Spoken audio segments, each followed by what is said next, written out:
Assalamualaikum warahmatullahi wabarakatuh. Saya Olivia Niantari. Di sini saya akan menjelaskan mengenai analisis rasio laporan keuangan Matahari Putra Prima Tbk. PT Matahari Putra Prima Tbk mengoperasikan gerai toko yang menjual barang-barang sesuai kebutuhan sehari-hari. Rasio yang pertama yaitu rasio likuiditas. Rasio yang berhubungan dengan kemampuan dalam membayar kewajiban atau utang jangka pendek.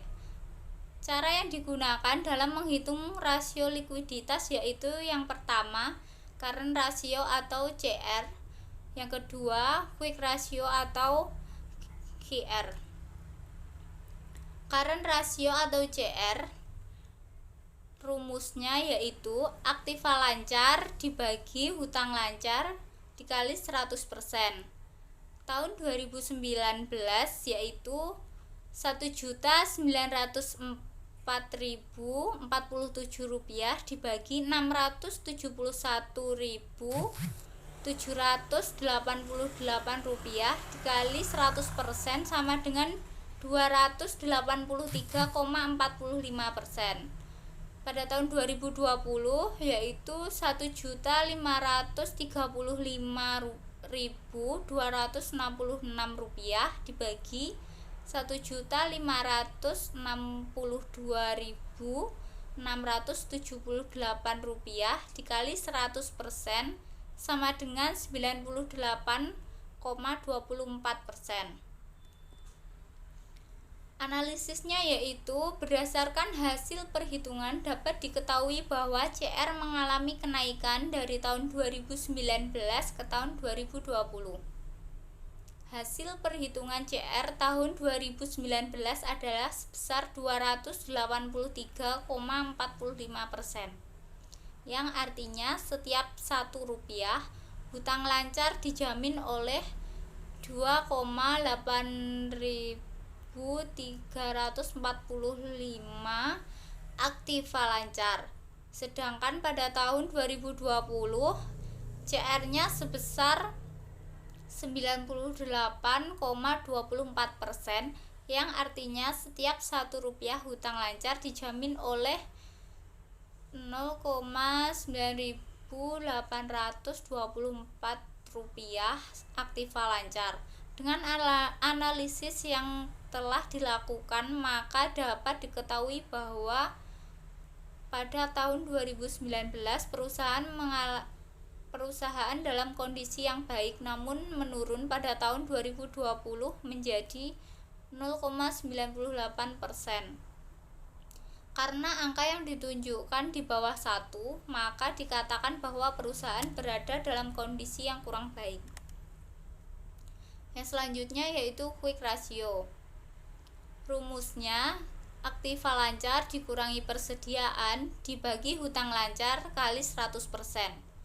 Tahun 2019 yaitu 1.904.047 rupiah dikurangi 1.191.567 rupiah dibagi 2.618.390 rupiah kali 100% sama dengan 27,21%. Tahun 2020 yaitu 1.535.266 rupiah dikurangi 964.503 rupiah dibagi dengan 2.763.099 rupiah dikali 100% sama dengan 20,65%. Analisisnya yaitu berdasarkan hasil perhitungan dapat diketahui bahwa GR mengalami kenaikan dari tahun 2019 ke tahun 2020. Berdasarkan hasil perhitungan GR tahun 2019 adalah sebesar 27,21%, yang artinya yaitu setiap 1 rupiah hutang lancar dijamin oleh 0,2721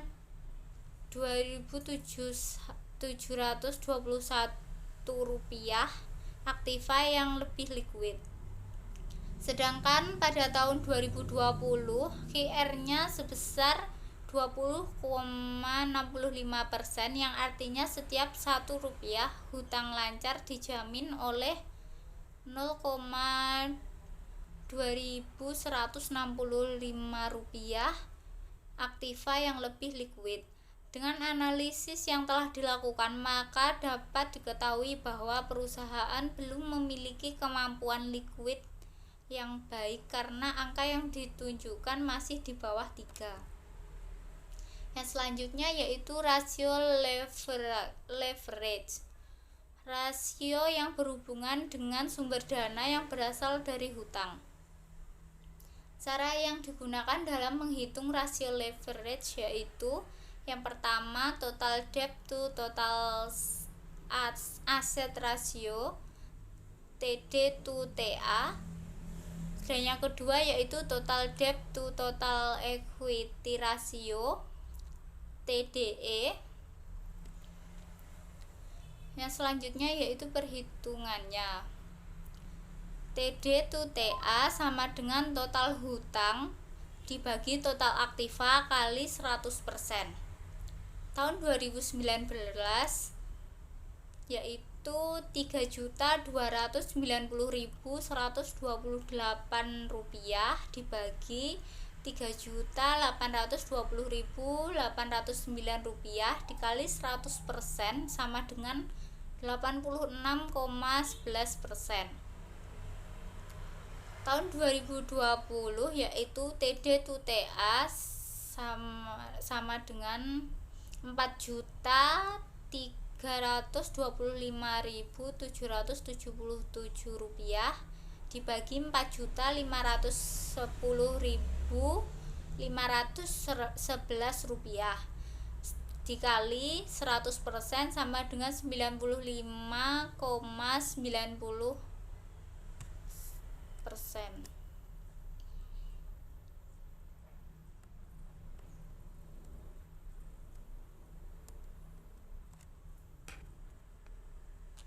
Selanjutnya yaitu analisis. Pada tahun 2019 hasil perhitungan menunjukkan angka 86,11%, yang artinya setiap Rp1 aktiva dibiayai oleh utang sebesar 0,8611 rupiah. Sedangkan pada tahun 2020 menunjukkan angka 95,9%, yang artinya setiap Rp1 aktiva dibiayai oleh utang sebesar 0,959 rupiah. Dari hasil perhitungan menunjukkan bahwa terjadi kenaikan dari tahun 2019 ke tahun 2020, yang artinya semakin tahun semakin banyak aset perusahaan yang dibiayai oleh hutang. Kondisi perusahaan sendiri bisa dikatakan aman karena rasionya berada di bawah angka standar industri yaitu 35%.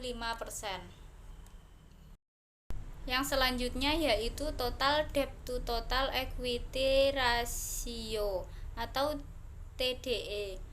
Rumusnya yaitu total hutang dibagi total ekuitas kali 100%. Pada tahun 2019 yaitu 3.290.128 rupiah dibagi 530.681 rupiah dikali 100% sama dengan 619,98%. Tahun 2020 yaitu 4.325.777 rupiah dibagi 184.734 rupiah dikali 100% sama dengan 2.341,62%. Analisisnya yaitu nilai TDE pada tahun 2019 adalah sebesar 619,98%, yang artinya setiap Rp1 hutang dijamin oleh 6,1998 rupiah modal, dan pada tahun 2020 mengalami peningkatan menjadi 2.341,62%, yang artinya setiap 1 rupiah hutang dijamin oleh 23,4162 rupiah modal. Dengan adanya peningkatan rasio tersebut, maka modal perusahaan yang dapat dijadikan sebagai jaminan utang yang semakin menurun pula. Yang terakhir yaitu rasio profitabilitas. Rasio yang berhubungan dengan kemampuan perusahaan menghasilkan keuntungan. Cara yang digunakan dalam menghitung rasio profitabilitas yaitu yang pertama gross profit margin GPM, yang kedua yaitu net profit margin NPM. Yang pertama yaitu gross profit margin atau GPM. Rumusnya penjualan dikurangi HPP dibagi penjualan kali 100%. Tahun 2019 yaitu 8.654.646 dikurangi 7.074.249 dibagi 8.654.646 rupiah dikali 100% sama dengan 18,26%. Tahun 2020 6.746.594 rupiah dikurangi 5.439.936 rupiah dibagi 6.746.594 rupiah dikali 100% sama dengan 19,36%. Analisisnya yaitu besarnya GPM pada tahun 2019 adalah sebesar 18,26%, yang artinya setiap 1 rupiah penjualan bersih turut berkontribusi dalam menciptakan 0,1826 rupiah laba kotor. Sedangkan pada tahun 2020 mengalami kenaikan menjadi 19,36%, yang artinya setiap 1 rupiah penjualan bersih turut berkontribusi dalam menciptakan 0,1936 laba kotor. Rata-rata industri yang digunakan sebagai patokan untuk GPM adalah 28%. Kashmir 2012. Jadi dapat dikatakan dalam 2 tahun terakhir ini perusahaan dalam kondisi yang kurang baik karena GPM-nya selalu berada di bawah angka 28%. Yang selanjutnya yaitu net profit margin atau NPM. Rumusnya laba bersih usaha dibagi penjualan kali 100%.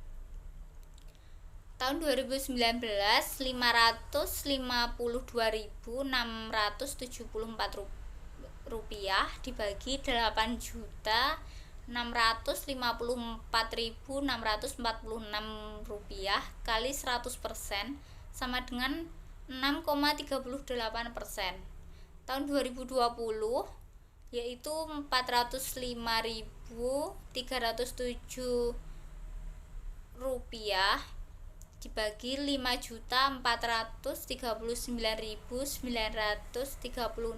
rupiah dikali 100% sama dengan 7,45%. Analisisnya yaitu besarnya NPM pada tahun 2020 adalah sebesar 8,3%, yang artinya setiap 1% penjualan bersih turut berkontribusi dalam menciptakan 0,083 laba bersih. Sedangkan pada tahun 2020 tahun 2020 mengalami kenaikan menjadi 14,5%, yang artinya setiap Rp1 penjualan bersih turut berkontribusi dalam menciptakan Rp0,145 laba bersih. Dengan adanya kenaikan ini, maka dapat disimpulkan bahwa kinerja manajemen juga mengalami peningkatan. Rata-rata industri yang digunakan sebagai patokan untuk NPM adalah 20%. Kashmir 2012. Jadi dapat dikatakan bahwa perusahaan berada di kondisi yang kurang baik karena masih berada jauh di bawah rata-rata. Sekian penjelasan dari saya. Apabila ada kurangnya saya mohon maaf. Wassalamualaikum warahmatullahi wabarakatuh.